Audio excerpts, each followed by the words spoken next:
Платон – древнегреческий философ, писатель, великий мудрец и мыслитель, который родился примерно в 428 году до нашей эры, а умер примерно в 347 году до нашей эры. 21 мая считается днем рождения этого великого философа. В античные времена этот день был праздничным, ведь согласно древнегреческой мифологии в этот день родился лучезарный бог света и солнца Аполлон, сын великого Зевса и прекрасной Титаниды Лето.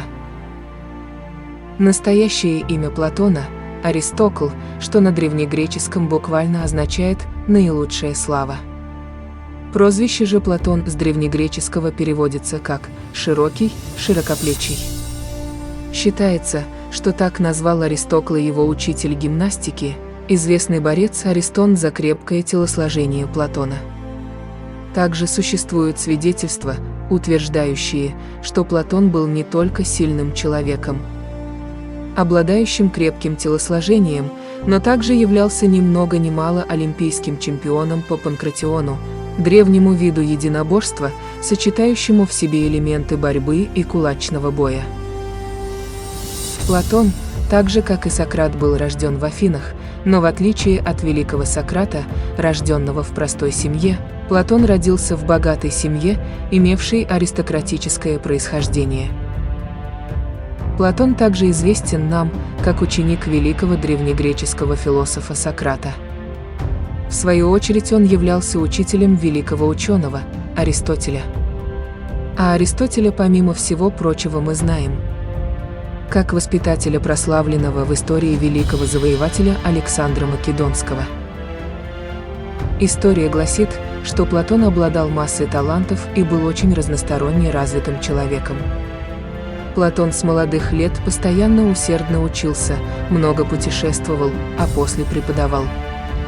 Платон известен нам как основатель платоновской школы мысли, философского учения «платонизм», утверждающего абсолютную реальность идей и бессмертие души. Платон также является создателем близ Афин первой академии западного мира. Предания гласят, что Платон удивительным образом умер в день своего рождения в возрасте 81 года. Его похоронили в прекрасном саду, основанной им академии. Считается, что сочинения и труды великого философа Платона почти полностью сохранились и дошли до нас с древних времен. Платон оставил после себя множество трудов.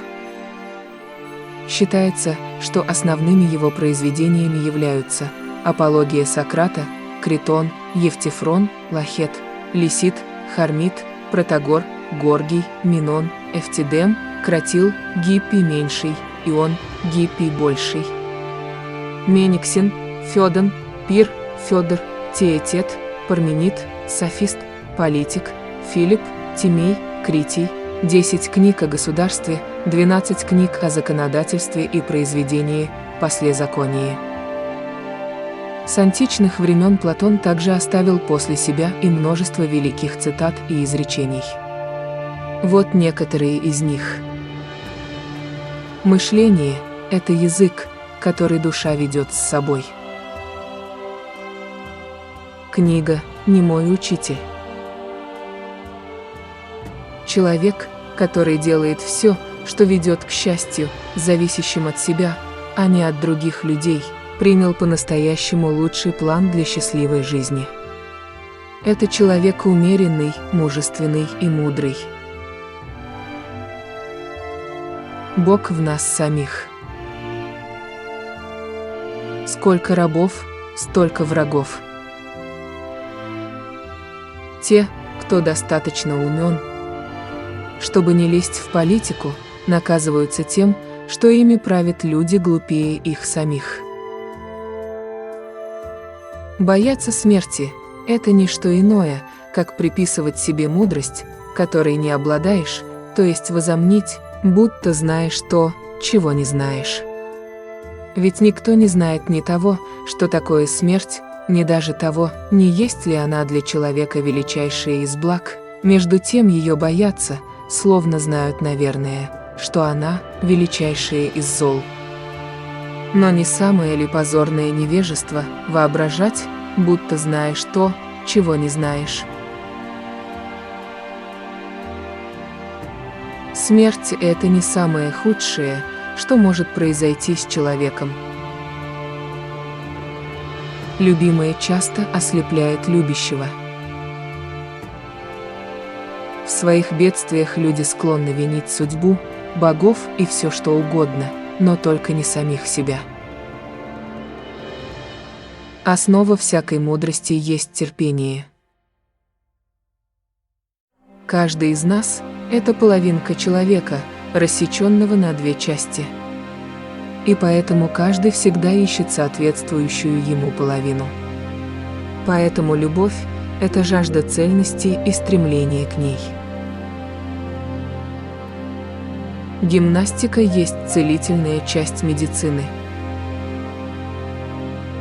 Ничто не является более тягостным для мудрого человека и ничто не доставляет ему большего беспокойства, чем необходимость тратить на пустяки и бесполезные вещи больше времени, чем они того заслуживают. Всеми силами души надо стремиться к истине. Сократ – друг, но самый близкий друг – истина. Самое великое зло – это господство страсти, когда душа дичает от вожделений. Никто не становится хорошим человеком случайно. Добродетель – это некое здоровье, красота, благоденствие души, а порочность – болезнь, безобразие, позор и слабость. Как пустые сосуды издают самые громкие звуки, так и те, у кого меньше всего ума, говорят больше всех. Угождать во имя добродетели прекрасно в любых случаях. Надежды – сны бодрствующих. Любовь не в том, кого любит, а в том, кто любит. Стараясь о счастье других, мы находим свое собственное. Можно простить ребенка, который боится темноты. Настоящая трагедия жизни, когда мужчина боится света. Следуя мне, меньше думай о Сократе, а больше об истине. Мне кажется, всякий, кто в здравом уме, всегда стремится быть подле того, кто лучше его самого. Победа над самим собой есть первая и наилучшая из побед. Необходимость – мать всех изобретений. Бесстыдство – терпеливость души к бесчестию во имя выгоды. Поступать несправедливо хуже, чем терпеть несправедливость. Помощь – препятствие для существующего или возможного зла. Нет более верного признака дурного устройства городов, чем обилие в них юристов и врачей. Хороший человек – тот, кто способен платить другому добром. Во всяком деле самое главное – это начало. Воля, целеустремленность, соединенная с правильным суждением. В серьезных делах надо быть серьезным, а в несерьезных – не надо. Недобросовестные ораторы стремятся представить плохое хорошим. Герой рождается среди сотни, мудрый человек есть среди тысячи, но совершенного можно не найти и среди сотни тысяч. Человек, поглупевший от суеверия, есть презреннейший из людей. Есть три типа мужчин: любители мудрости, любители почестей и любители наград. Кто в верности не клялся никогда, тот никогда ее и не нарушит. Женский пол Это другая часть нашего человеческого рода, правда. Ввиду своей слабости он уродился более скрытным и лукавым. Рассудительность – это умение обуздывать свои вожделения и страсти. Воспитание есть усвоение хороших привычек. Крайняя несправедливость – казаться справедливым, не будучи таковым. Покажи мне свою немногословность, а многословие покажешь в другой раз. Бедность заключается не в уменьшении имущества, а в увеличении ненасытности. Хорошее начало – половина дела. Развитие телесной силы и жизнерадостности во многом зависит от веселых, живых игр. Круглое невежество – не самое большое зло, накопление плохо усвоенных знаний еще хуже. Во всех государствах справедливостью считается одно и то же, а именно то, что пригодно существующей власти. Музыка воодушевляет весь мир, снабжает душу крыльями, способствует полету воображения. Музыка придает жизни и веселье всему существующему. Воспитание должно оказаться в силах сделать и тело и души наипрекраснейшими и наилучшими. Воспитание и наставление начинаются с самых первых лет существования и продолжаются до конца жизни. Благодарю судьбу за то, что я родился человеком, а не бессловесным животным, эллином, а не варваром, а также за то, что жить мне пришлось во времена Сократа. Разумный наказывает не потому, что был совершен проступок, а для того, чтобы он не совершался впредь. Чтобы речь вышла хорошей, прекрасной, разве разум оратора не должен постичь истину того, о чем он собирается говорить? Очень плох человек, ничего не знающий, да и не пытающийся что-нибудь узнать. Ведь в нем соединились два порока. Какой-то страшный, дикий и беззаконный вид желаний таится внутри каждого человека, даже в тех из нас, что кажутся вполне умеренными, это то и обнаруживается в сновидениях. О любом деле можно сказать, что само по себе оно не бывает ни прекрасным, ни безобразным. Например, все, что мы делаем сейчас, пьем ли, поем ли или беседуем, прекрасно не само по себе, а смотря по тому, как это делается, как происходит. Если дело делается прекрасно и правильно, оно становится прекрасным, а если неправильно, то, наоборот, безобразным. Сила магнита передается от железа к железу подобно тому, как вдохновение музы передается через поэта чтецу и слушателю. Самая тесная дружба, как о том судят древние мудрецы, бывает у сходных меж собою людей. Первые детские ощущения – это удовольствие и страдания, и благодаря им сперва и проявляются в душе добродетели и порок. На философию потому рушится бесславие, что не по достоинству берутся за нее незваные, а избранные должны ею заниматься. Кто любит за высокие нравственные достоинства, тот остается верен всю жизнь, потому что он привязывается к чему-то постоянному. Слаще всего говорить истину. Глупца можно узнать по двум приметам: он много говорит о вещах, для него бесполезных, и высказывается о том, про что его не спрашивают.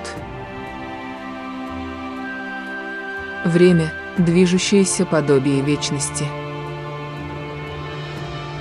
Для соразмерности, красоты и здоровья требуется не только образование в области науки и искусства, но и занятия всю жизнь физическими упражнениями, гимнастикой.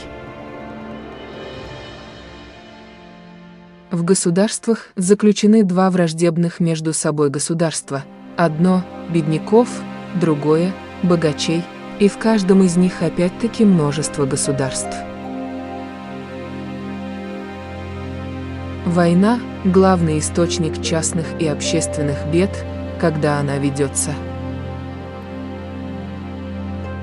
Наилучшее воспитание молодых людей, да и самих себя, заключается не во внушениях, а в явном для всех осуществлении в собственной жизни того, что внушается другому. Мы понимаем под воспитанием то, что с детства ведет к добродетели, заставляя человека страстно желать и стремиться стать совершенным гражданином, умеющим справедливо подчиняться или же справедливо властвовать. Во всей трагедии и комедии жизни страдания и удовольствия смешаны друг с другом. Невежество тем-то и тяжело, что невежда, не будучи ни прекрасным, ни благим, ни разумным, кажется довольным самим собою, не считает себя нуждающимся и не стремится к тому, в чем он, по его мнению, не нуждается. Что есть глаза для тела, то и познание для духа. Чтобы приобрести расположение друзей, надо оценивать их услуги выше, чем это делают они сами. Наоборот, наши одолжения друзьям надо считать меньшими, чем это полагают наши друзья.